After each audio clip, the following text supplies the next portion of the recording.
pesek berkata, halo sek. Orang mancung bertemu orang mancung berkata, halo cung. Orang gendut bertemu orang gendut berkata, halo dut. Si pesek bertemu si mancung, si gendut tidak bisa salam, maka mereka mengatakan, Assalamualaikum warahmatullahi wabarakatuh.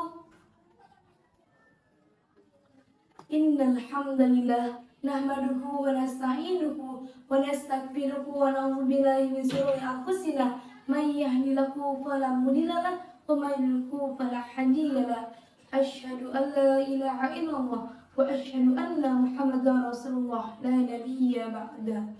Firstly, hiji nuka hiji, pertama yang paling utama, marilah sama-sama kita panjatkan puja dan puji syukur kita atas kehadirat Allah Subhanahu wa Ta'ala yang mana telah memberikan kita ribuan macam nikmat. Di antaranya adalah nikmat iman, nikmat Islam, nikmat ihsan, serta nikmat sehat walafiat. Salawat bertangkaikan salam, marilah kita sama-sama sajikan kepangkuan alam kepada seorang pahlawan yang tak pernah makan bakwan, kepada seorang proklamator yang tak pernah naik motor, yakni baginda besar kita, ya habibana wa nabiyana wa syafi'ina wal karimina wa zurina wa maulana Muhammadin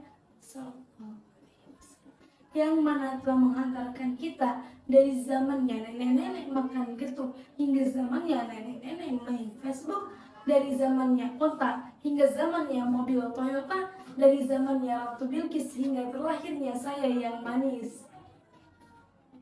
Berdirinya saya di sini karena tidak ada kursi, dewan juri yang saya hormati, yang selalu dirahmati, serta teman-teman seprovinsi yang saya cintai. Jalan-jalan ke Purwodadi, perginya sama si Adi. Perkenalkan saya Keirani, pendakwah muda siap beraksi. Teteh-teteh jeng mas-mas jeng mbak-mbak. Berdirinya saya di sini ingin berceramah dengan tema gaya hidup halal. Berbicara tentang gaya hidup halal, di mana ini merujuk kepada kewajiban seorang muslim dalam menjalani kehidupannya, bukan hanya soal makanan, tetapi juga pada barang-barang yang kita gunakan. Orang Islam sangat menyeru kepada barang-barang yang kita gunakan. Apa barang-barang yang kita gunakan? Kepada sesuatu barang-barang yang halal atau pakaian, bukan hanya soal makanan. Karena ini sangat berpengaruh kepada doa-doa yang kita panjatkan. Ada sebuah kisah, seorang sahabat bernama Sa'ad bin Abi Waqqas. Pada saat itu ia terbangun dalam tidurnya, kemudian berkata kepada Rasulullah SAW, wahai Rasulullah SAW, tolonglah berdoa kepada Allah agar doa-doaku diterima. Kemudian Rasulullah SAW menjawab, wahai Sa'ad, bersihkanlah makananmu, niscaya doamu akan diterima, karena sesungguhnya jiwaku berada di tangannya. Kemudian Rasulullah SAW berkata lagi, karena sesungguhnya seorang hamba makan dari sesuatu yang haram, maka api nerakalah yang pantas baginya. Hadis riwayat At-Tabrani, Ad-Durar, Al-Mansur, di Tafsir Bil Ma'thur, di jilid 2 halaman 403. Jadi ibaratnya gini teman-teman yang dirahmati Allah. Kalau kita makan makanan yang halal, tetapi uang yang kita hasilkan adalah sesuatu yang haram, atau kita bekerja dari riba atau sesuatu yang haram, maka tetap saja makan makanan yang halal itu akan menjadi haram. Betul apa betul? Man akalal haram asatuhurha sa'a amma abi. Maka sesungguhnya orang yang makan makanan yang haram bermaksiatlah anggota tubuhnya, mau tidak mau. Kitab Ihya Ulumuddin jilid 2 halaman 91. Jadi gini, marilah kita ubah gaya hidup kita. Karena apa? Urimat alaikum maitatu, janganlah kamu makan bangkai, waddamu darah, walahmu khinzir daging babi. Jadi kalau kita simpulkan, makan makanan yang haram itu bukan hanya dari daging babi, daging anjing, darah maupun yang lainnya, tetapi kita harus memperhatikan uang yang kita dapatkan itu dari sesuatu yang haram apa yang haram, maupun itu dari yang riba, judi, dan yang lain-lainnya. Maka bekerjalah dari sesuatu yang halal atau menjadi seorang ustadz, bunyai, dan yang lain-lainnya. Maupun itu sekalipun dia menjadi tukang ojek, tidak apa-apa karena itu dari uang yang halal.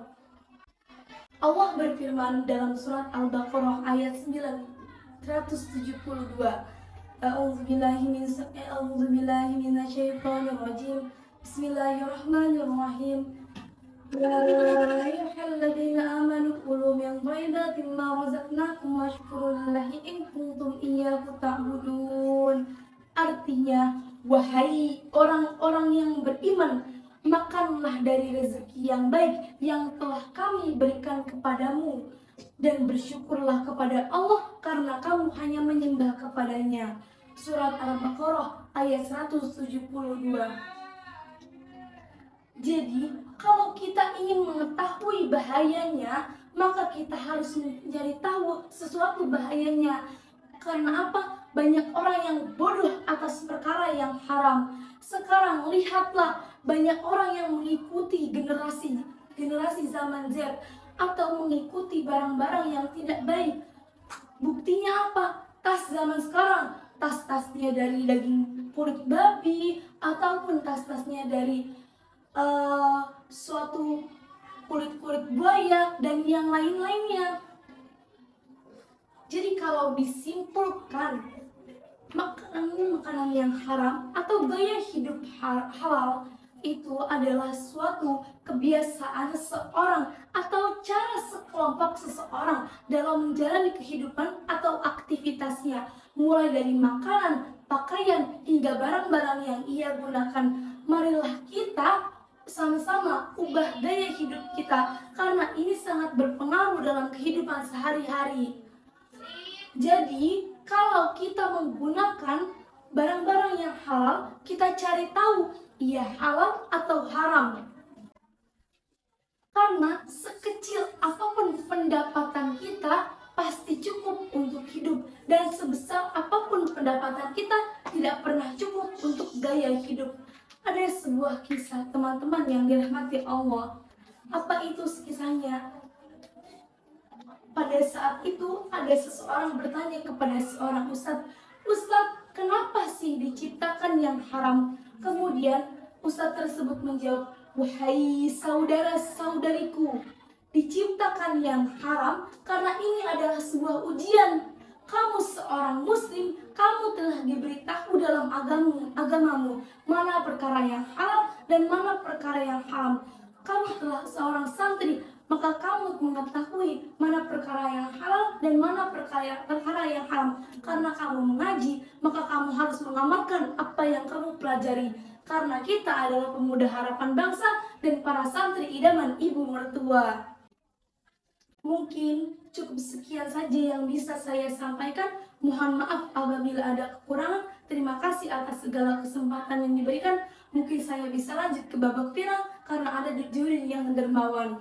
Unzur makola wala tanzur mankola. Lihatlah apa yang dibicarakan, bukan melihat siapa yang berbicara.